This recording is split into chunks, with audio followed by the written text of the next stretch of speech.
Testemunhos para a Igreja, volume 5, capítulo 9. Casamentos imprudentes. Foi-me mostrado que a juventude de hoje não tem verdadeira noção de seu grande perigo. Há entre os jovens muitos que Deus aceitaria como obreiros nos vários ramos de sua obra, mas Satanás barra os seus passos e assim os apanha em suas teias, de maneira que se tornam arredios em relação a Deus e incapazes para sua obra. Satanás é um trabalhador perspicaz e perseverante. Ele sabe precisamente como enlaçar o incauto, e é alarmante que poucos conseguem escapar aos seus ardis. Eles não veem o perigo e não se protegem contra seus enganos.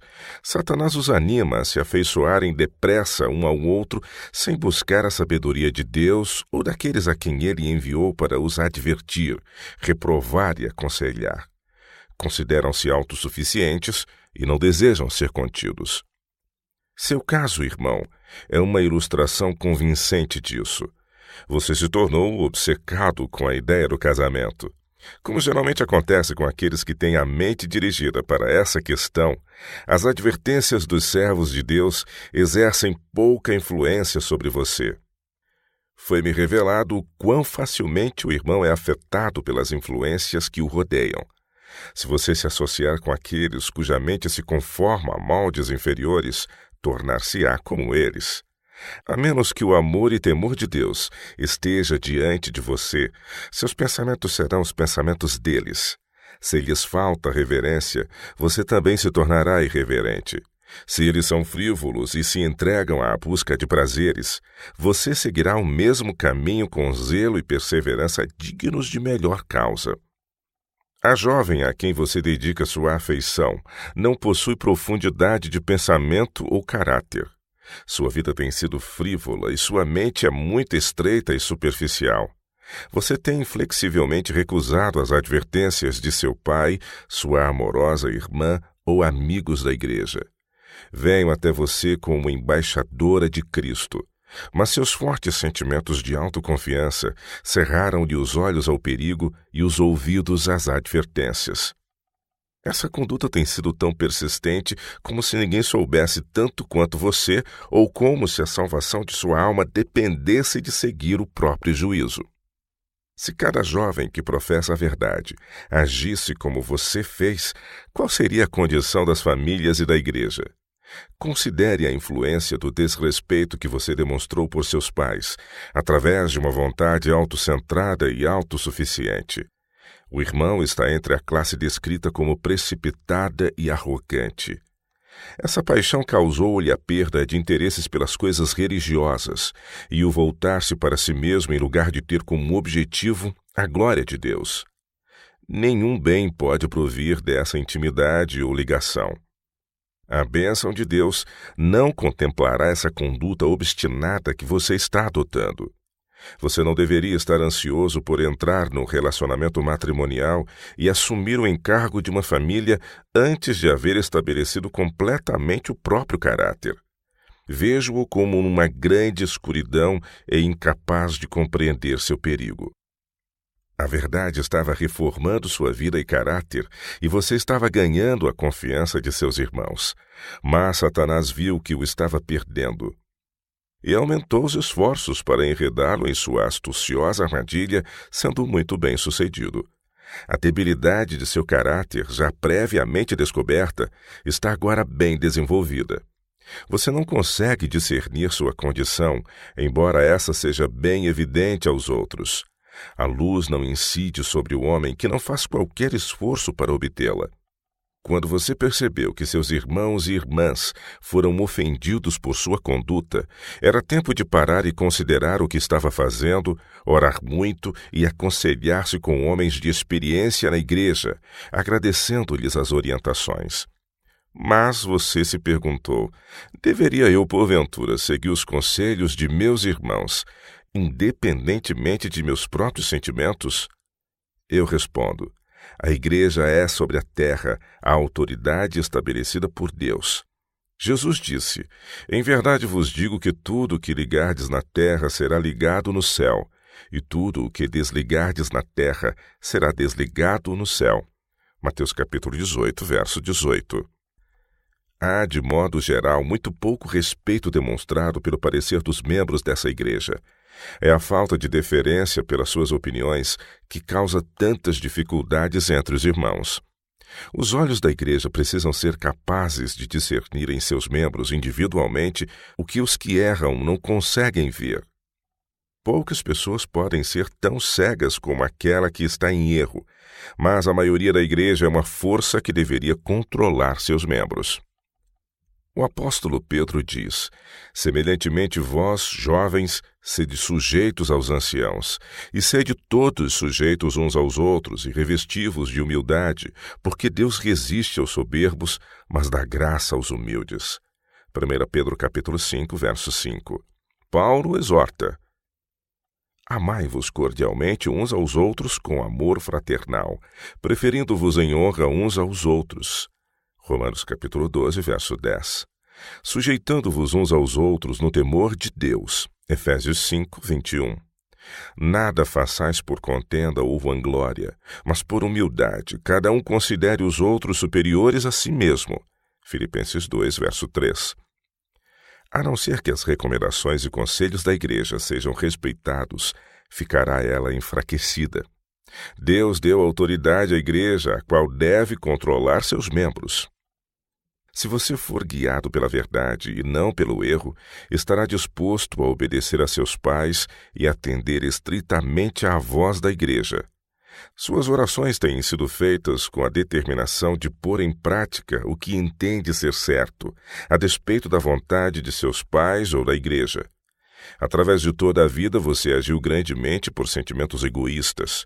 Com frequência, o sentimento deve ser sacrificado para cumprir as condições estabelecidas na palavra de Deus e agir por princípio. Devem os pais, você pergunta, escolher o companheiro sem atenção para com o espírito ou os sentimentos do filho ou da filha?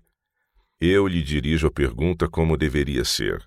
Deve um filho ou uma filha escolher um companheiro sem primeiro consultar os pais, quando tal passo pode afetar grandemente a felicidade dos pais, uma vez que tenham algum afeto a seus filhos? E deve esse filho, não obstante o conselho de seus pais, persistir em seguir o próprio caminho? Respondo positivamente: não. Não, mesmo que ele nunca se haja de casar. O 5º mandamento proíbe tal orientação. Honra a teu pai e a tua mãe, para que se prolonguem os teus dias na terra que o Senhor teu Deus te dá. Êxodo 20, verso 12. Eis um mandamento com uma promessa que o Senhor certamente cumprirá aos que obedecem. Os pais prudentes nunca escolherão para seus filhos companheiros sem o respeito para com os desejos deles. Pais sábios nunca escolherão as companhias dos filhos sem respeitar suas preferências. Ninguém jamais propôs fazer isso em seu caso. Muito do que a maior parte dos jovens de nossos dias chama amor não passa de impulso cego originado por Satanás para ocasionar-lhes a destruição. Se você, meu irmão, fosse agora para o colégio como planejou, eu temeria pela sua carreira lá. Sua manifesta determinação de ter a companhia de uma mulher onde quer que vá demonstrou-me que você está distante de obter benefícios em Battle Creek. A fascinação que o move é mais satânica do que divina. Não desejo desapontá-lo com relação a Battle Creek. Ali as regras são rígidas. Os namoros não são permitidos. A escola de nada serviria aos estudantes se eles se envolvessem em casos amorosos como aconteceu com você. Nosso colégio logo ficaria desmoralizado. Os pais não enviam seus filhos aos nossos colégios ou casas publicadoras para viverem uma vida sentimental doentia, mas para serem educados nas ciências ou para aprenderem a profissão de impressor. Onde as regras são tão frouxas que aos jovens é permitido envolver-se e apaixonar-se em associação com o sexo oposto, como aconteceu com você há meses, perde-se o objetivo da permanência em Battle Creek. Se você não é capaz de tirar isso de sua mente e ir para lá com espírito de aprendiz e com o propósito de envidar os mais determinados, humildes e sinceros esforços, orando para que possa estar em íntima ligação com Deus, seria melhor ficar em casa. Se você for, deve estar preparado para resistir às tentações e apoiar os professores e instrutores, pondo sua influência totalmente ao lado da disciplina e da ordem. Deus deseja que todos os que trabalham em sua causa se sujeitem uns aos outros e estejam prontos a receber conselhos e recomendações. Deveriam treinar-se para a mais severa disciplina mental e moral, a fim de que, assistidos pela graça de Deus, possam estar preparados mental e emocionalmente para ajudar a outros. Oração fervente, humildade e seriedade devem estar combinadas com a ajuda de Deus, pois as fraquezas e sentimentos humanos estão continuamente lutando pela supremacia. Todo homem deve purificar sua mente pela obediência à verdade e com o olhar posto na glória de Deus, humilhar-se e exaltar a Jesus e sua graça. Assim, avançando continuamente para a luz, ele se tornará familiarizado com Deus e receberá sua ajuda. Alguns dos que frequentam o colégio não aproveitam devidamente o tempo. Tomados da vivacidade da juventude, desdenham das restrições. Especialmente se rebelam contra as regras que não permitem a rapazes dispensar atenções a moças. Muito bem conhecido é o mal de semelhante procedimento neste século corrupto. Num colégio onde tantos jovens se associam, imitar os costumes do mundo nesse aspecto seria o mesmo que encaminhar os pensamentos para um conduto que os atrapalharia na aquisição de conhecimentos e em seu interesse nos assuntos religiosos. A paixão por parte de ambos, rapazes e moças, partilhando mútuas afeições nos dias escolares, demonstra falta de são juízo. Como em seu próprio caso, o cego impulso controla a razão e o discernimento. Sob esse cativante engano, a momentânea responsabilidade sentida por todo cristão sincero é posta de lado, morre a espiritualidade e o juízo e a eternidade perdem seu solene significado. Cada uma das faculdades dos que são afetados por esta doença contagiosa, o amor cego, é levada em sujeição a ela. Esses jovens parecem não ter bom senso, e seu procedimento é aborrecível a todos os que presenciam seu procedimento. Meu irmão, você se tornou assunto de comentários e rebaixou-se na estima daqueles cuja aprovação deveria valorizar. Para muitos, a crise da doença chega por motivo de um casamento imaturo, e passada a novidade e o enfeitiçante poder do namoro, uma ou ambas as partes despertam a sua verdadeira situação. Então encontram-se desajustados, mas unidos por toda a vida.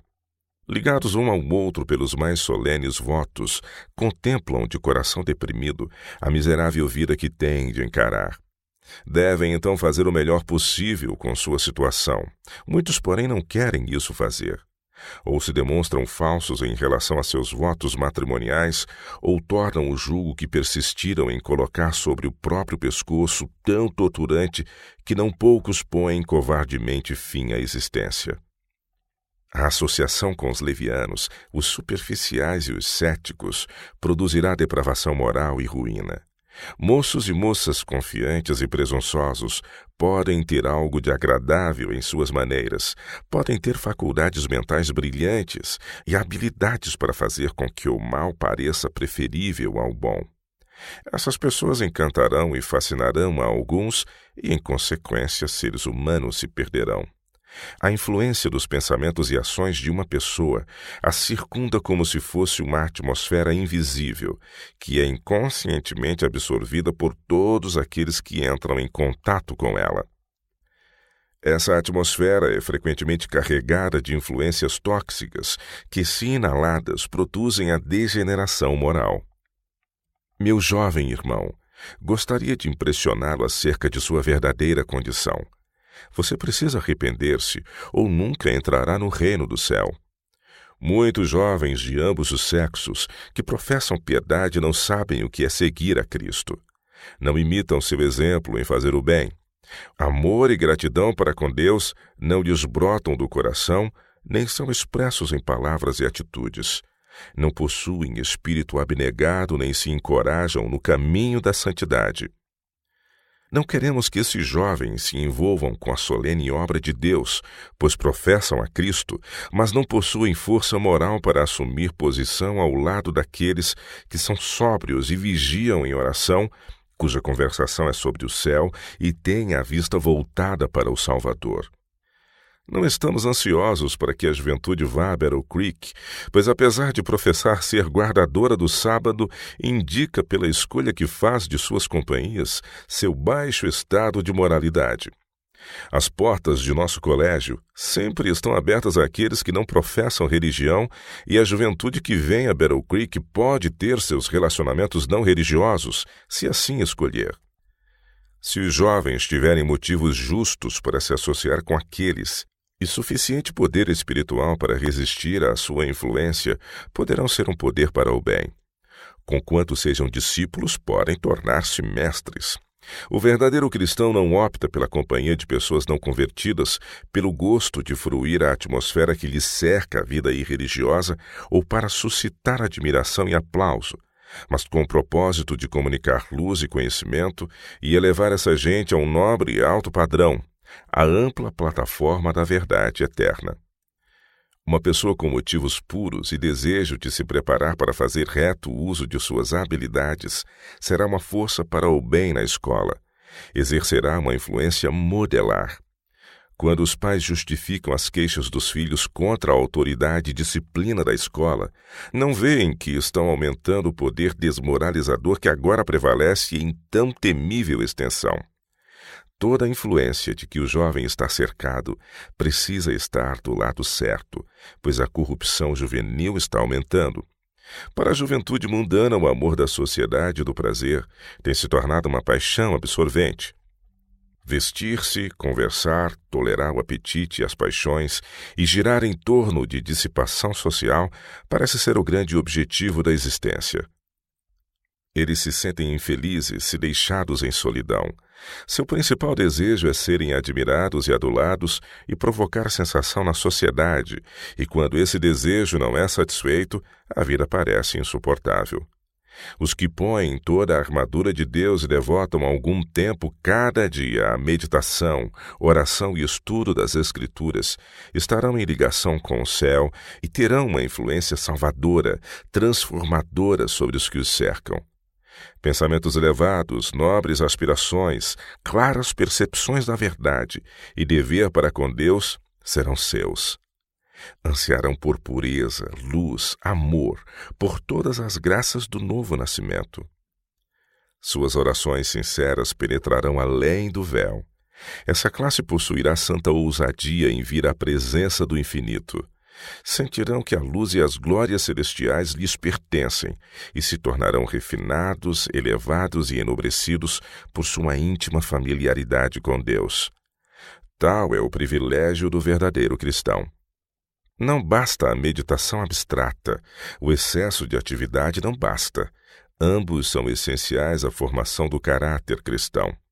O poder adquirido na fervente oração secreta nos prepara para resistir aos enganos da sociedade.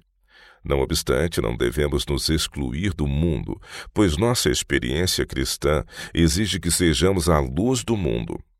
A associação com os descrentes não nos causará dano se nos relacionarmos com eles no intuito de uni-los a Deus e formos suficientemente fortes para evitar sua influência. Cristo veio ao mundo para salvá-lo, para ligar o homem caído ao Deus infinito. Os discípulos de Cristo devem ser canais de luz.